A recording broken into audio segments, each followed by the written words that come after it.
Aya. Om Namo Bhagavate Vasudevaya. Hare Krishna, today we'll be discussing Bhagavad Gita as it is, chapter 5, text 25. Labhante Brahma Nirvanam Rishayah Kshina Kalmashaha Chinnadvaidha Yatatmanaha Sarva Bhuta Hite Rataha. So, in the previous verse, we had seen one who takes pleasure within, yo antaha sukhaha, antaha aramaha, one who is active only within, he is yo antah sukhontaramas tadhantar jyotirevayah sayogi brahma nirvanam brahma bhuto adhigacchati. He attains brahma nirvanam. And this verse further explains what is this brahma nirvanam. So, labhante brahma nirvanam, one who attains brahma nirvanam, Rishayaha, the great sages, or anybody who is attained that Brahma Nirvanam stage is called Rishaya. The first sign is Kshina Kalmashaha. They are devoid of any sinful activities. So, any spiritual path which allows sinful activities is not a bona fide spiritual path. Like many spiritual paths you see around, the so called gurus, they say you can do whatever you want. You can eat whatever you want. You just meditate on this mantra or you just chant this mantra. No. Rishayaha kshina kalmashaha. If you are labhante brahma nirvanam, the sign of brahma nirvanam is kshina kalmashaha. And next line it says, chinna dvaidha yatatmanaha. By becoming free of sinful activities, then you can understand everything about Krishna without a doubt. Everything about God, the absolute truth. Chinnadvaidha, you become freed from all doubts. Prabhupada explains that in the purport. A Krishna conscious person has no doubt about the supremacy of Krishna. He has no doubt because he is completely freed from all sins. This is the state of divine love. So, if you want to become freed of all doubts about Krishna, about the supremacy of Krishna, this is the crux really. Why people are not able to accept Krishna or Krishna consciousness? They find it difficulty in accepting the supremacy of Krishna. Why only Krishna? Why not a particular devata? Why not this person? Why not I? The Gnanis, they think, oh, we are all gods. Oh, you are highlighting only Krishna. Krishna is also like us. After all, everything is impersonal, and that impersonal comes as in these forms. These are all because of kalmashaha, our sinful activities. Only when they are freed from this kalmasha, when they become kshina kalmasha, then chinnadvaidha, all the doubts about supremacy of Krishna will be eradicated, and then one can become fully Krishna conscious. And that is really the Brahma Nirvanam stage. So the Brahma Nirvanam is not just becoming one with impersonal Brahman. The real Brahma Nirvanam is one who understands and accepts the supremacy of Krishna and one who is free of all kalmashaha. Rishayaha kshina kalmashaha chinnadvaidha etatmanaha. That is the sign of Brahma Nirvanam. And then what he does, a person who attained Brahma Nirvanam, what he does, sarvabhuta hite rataha. That person who attained Brahma Nirvanam in Krishna consciousness, he works for the welfare of all living entities. Sarva Bhuta. Hita. Hita means beneficial. So his activities are meant for the welfare of all living entities. So, in other words, distributing Krishna consciousness is the best welfare activity of all kinds of welfare activities. Prabhupada mentions in the purport, only a person who is fully in Krishna consciousness can be said to be engaged in welfare work for all living entities. Why?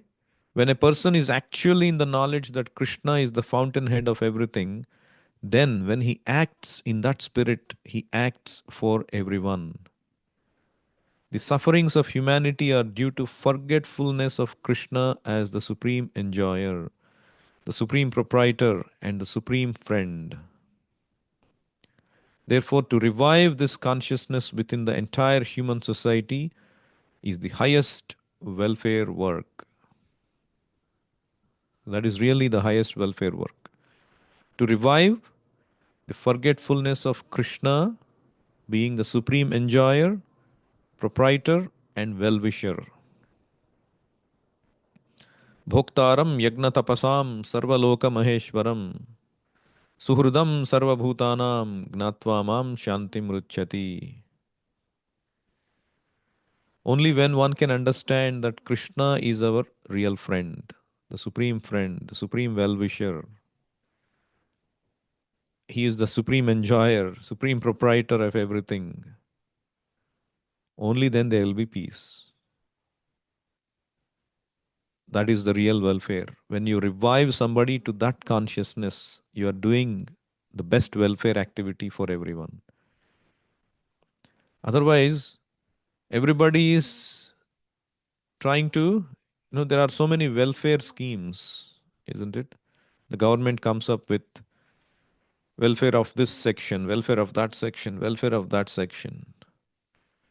Have we seen any time the society becoming fully happy?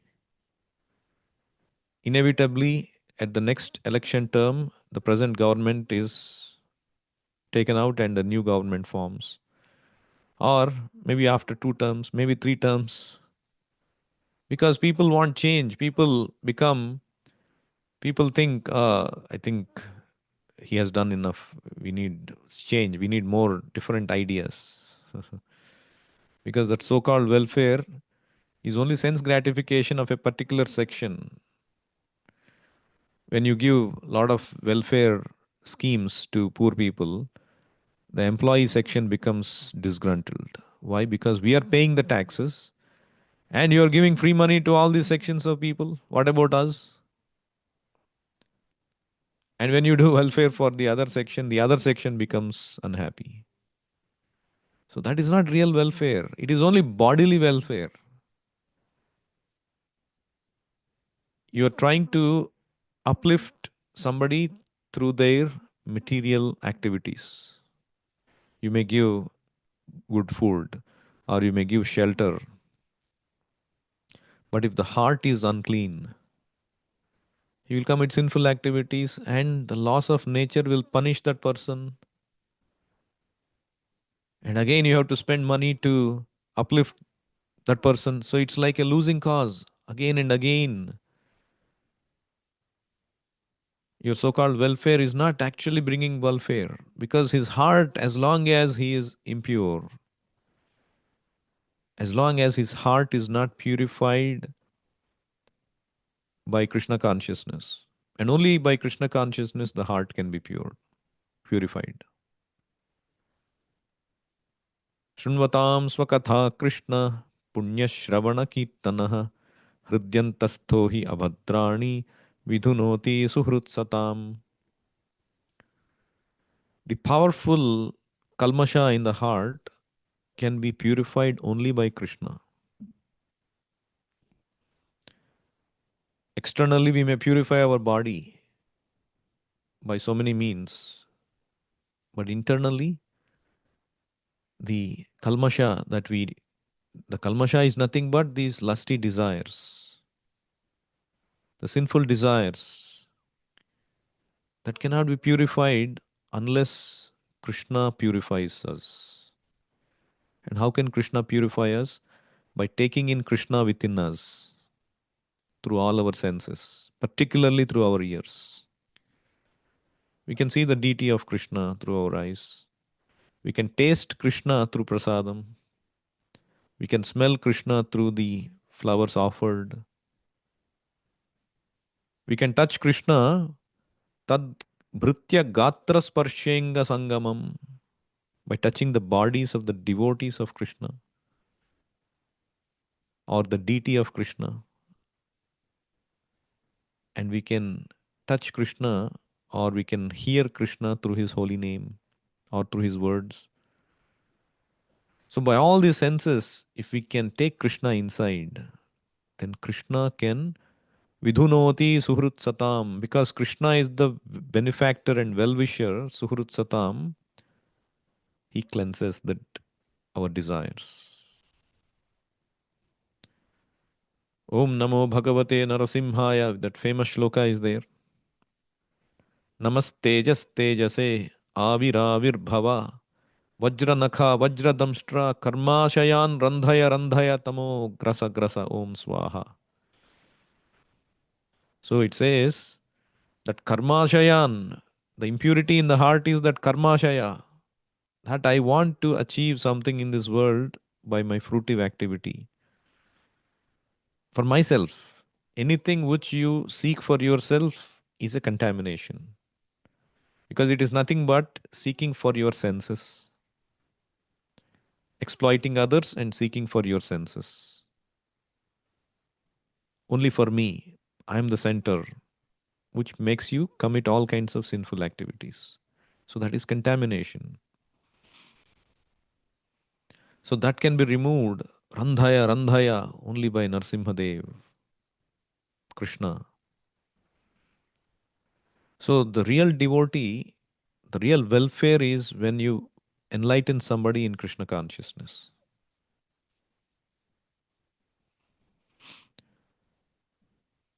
The Vaishnava is compared to like a paradukha dukhi.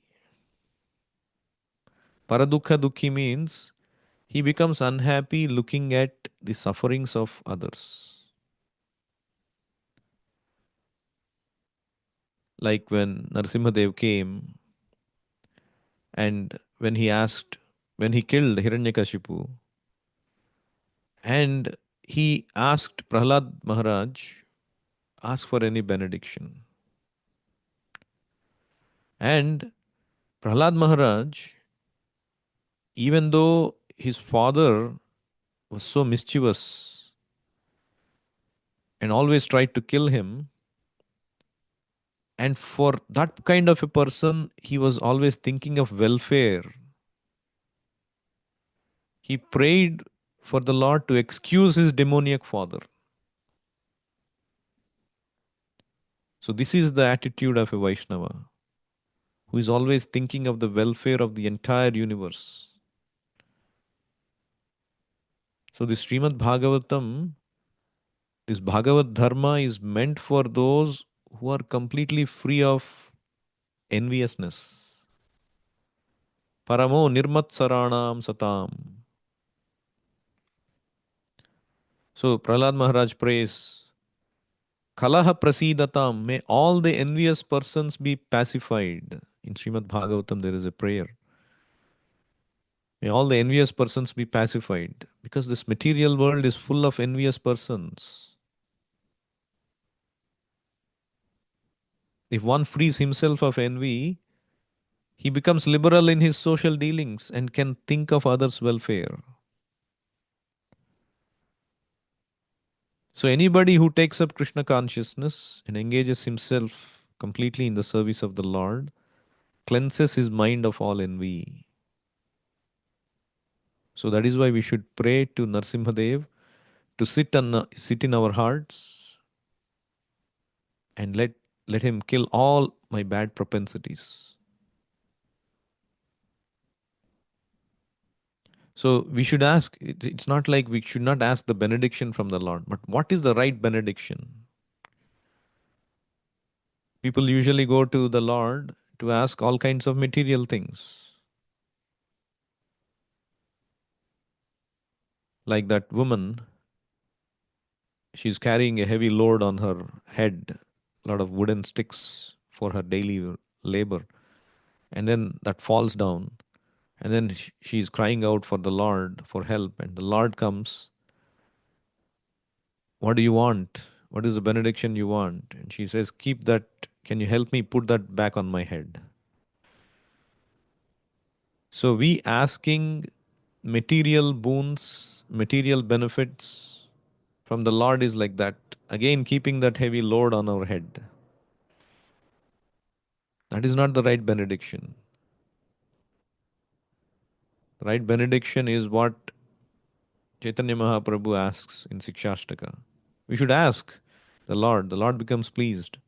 But what is the right benediction? Ainanda tanuja patitam kinkaram mam vishame bhavambudhau krupaya tava pada pankaja sthita dhuli sadrusham vichintaya. O Lord Krishna, O son of Maharaj Nanda, I am your eternal servant. But somehow or other I have fallen into this ocean of birth and death. So please pick me up from this ocean of birth and death and place me as one of the atoms at your lotus feet. In another prayer also he says, Mama janmani janmanishvare bhavatad bhakti rahaituki tvai. Give me the benediction that there will be unalloyed devotion and love for your lotus feet.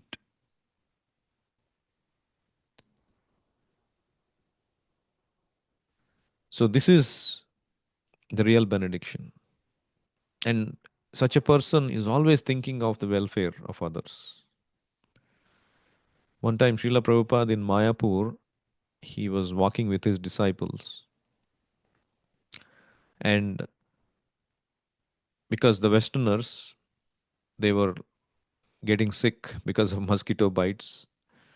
And so many devotees were not coming for the morning walks because they were sick. And so there were very less devotees, and Prabhupada was asking why there were less devotees for Mangalarati. Then they were explaining. And then Prabhupada was asking why general public is also not coming for Mangalarati.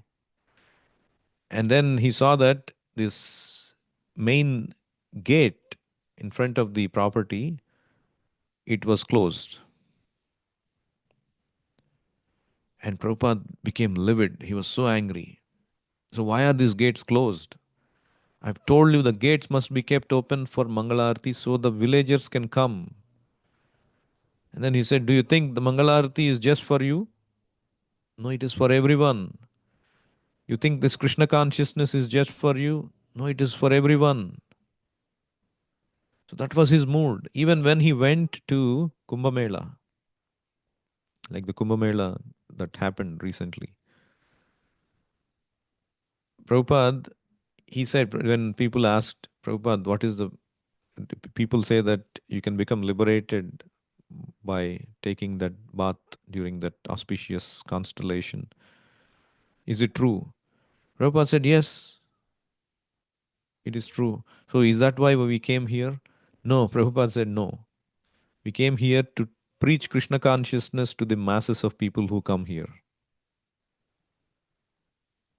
That means Krishna consciousness is even higher than that so called liberation because, yes, you may be liberated from your sinful activities when you take a bath, but your heart is still impure, isn't it? That sinful contamination, that sinful desires are still there.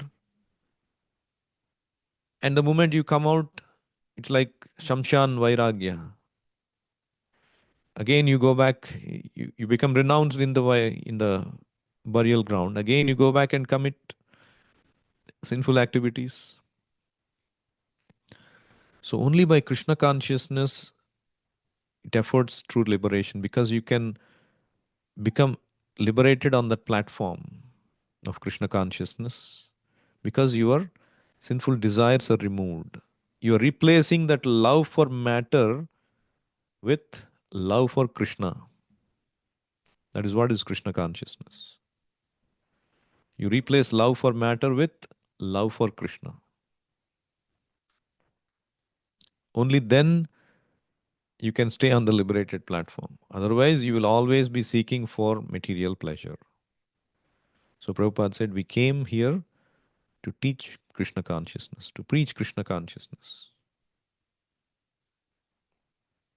Sometimes people misunderstand, oh, we are not doing any welfare activity. People misunderstand. Prabhupada mentions in one purport that Chaitanya Mahaprabhu did the best welfare activity. Swarup Damodar Goswami, when he came to Jagannath Puri, he united with Chaitanya Mahaprabhu. They used to be together in Bengal, but after Mahaprabhu took sannyasa and eventually came to Puri, so he took, and then he went to South India, and then he came back, and then Swarup Damodar Goswami comes to join him, and then he offers these prayers to the Lord, saying that you are doing the best welfare activity for everyone. Helodhunita khedaya vishadaya pronmila damodaya samyat shastra vivadaya rasadaya chittarpitonmadaya shashvad bhakti vinodaya samadaya madhurya maryadaya Sri Chaitanya Daya Nidhe Tava Daya Bhuyada Mandodaya. So Chaitanya Mahaprabhu is Daya Nidhi. He is the ocean of compassion, and his activities, his welfare activities are beyond comparison. But people may misunderstand and accuse him, oh, he did not open any hospital, he did not labor for so called social welfare work. Like they might misunderstand devotees also. Oh, you are not doing any welfare activities or opening schools and giving clothing, or of course we give prasadam. So, but it is said that Chaitanya Mahaprabhu, in fact, what he did, it includes all varieties of social, political, humanitarian, altruistic, moral, and spiritual work. And he gave equal opportunity for everyone to rise to the highest order without any differentiation. Whether you are born in a Mohammedan family or a Brahmana family, or acting like the most sinful people, Jagai Madhai,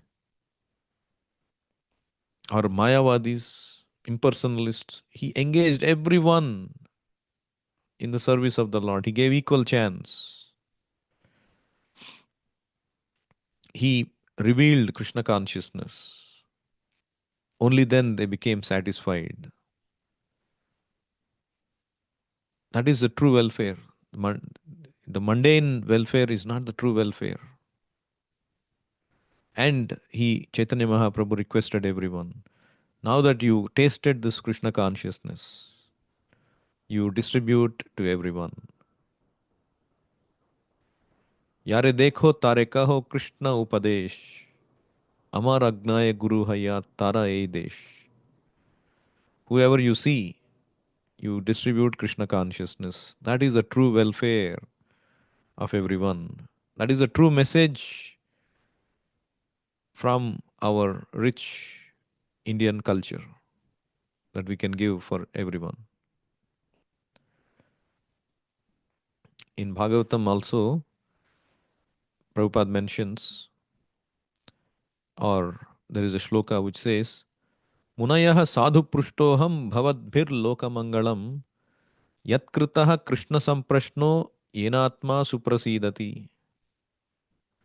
What it means is, Sutta Goswami is praising these sages who are asking questions about Krishna. And he is saying, this is Lokamangalam. They are not doing any welfare. They are sitting and asking questions about Krishna. And Sutta Goswami is saying, oh, what you are doing is Lokamangalam. Why? Because Yatkritaha Krishna Samprashno, when you ask questions about Krishna and when you hear about Krishna, Yen Atma Suprasidati, your Atma becomes fully satisfied. And that, the Krishna Katha that comes out as a result of that questioning, it broadcasts to everyone and everyone becomes happy. The gopis also, they pray. Tava kathamrutam tapta jivanam. Only Krishna Katha is the medicine for tapta jivanam. Tapta means, comes from that word tapa. Tapa means what? It's enormous heat, enormous suffering. So for those who are in this material world, who are in this tapta jivanam, tava kathamrutam, this Krishna conscious, Krishna Katha provides the nectar for those who are fully decimated, afflicted by this heat of this material miseries.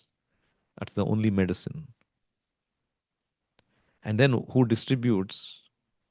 Tava kathamrutam tapta jivanam kabibhiriditam kalmashapaham. It removes the kalmasha and it is praised by the great learned devotees, self-realized souls. Shravana Mangalam, it is fully auspicious to hear and it spreads Srimad Atatam, spreads auspiciousness and divine opulences everywhere. Bhuvi Grinanti, one who distributes such Krishna Katha, Krishna consciousness everywhere throughout the world, they are said to be Bhurida Janaha. They are most magnanimous of all kinds of welfare workers. This is the verdict of the scriptures. So I'll stop here. Anyone has any questions or comments?